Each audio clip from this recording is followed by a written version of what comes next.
Cette semaine, les annonces macro pourraient valider ou non le discours de Powell à Jackson Hole.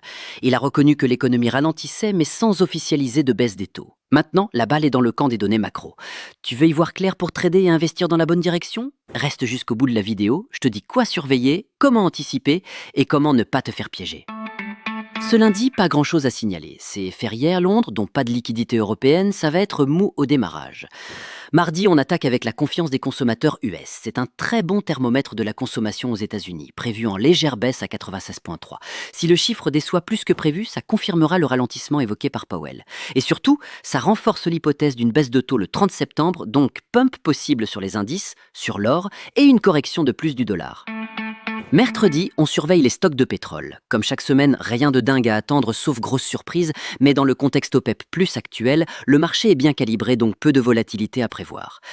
Jeudi, là, on entre dans le dur. PIB US du deuxième trimestre attendu à plus 3% après une première lecture à moins 0,5%.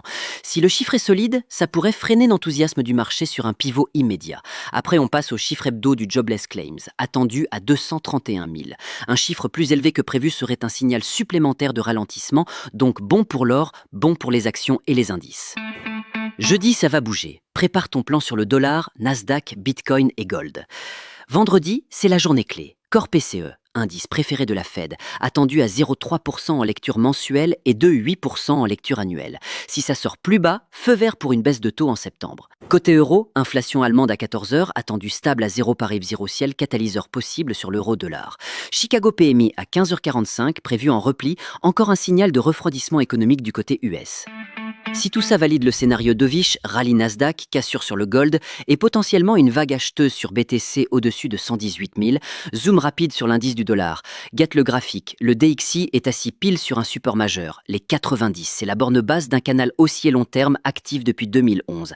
Si cette zone cède, le dollar pourrait entrer dans une phase de baisse prolongée, ce qui serait explosif pour l'or, les actions, l'euro-dollar et les cryptos.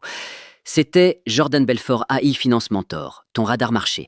Si tu veux du contenu clair, actionnable et pédagogique, abonne-toi et lâche un petit like, ça fait toujours plaisir et ça t'évite de rater les prochains briefings et la sortie de mon écosystème IA en finance pour être 100% autonome et capitalisé comme un loup.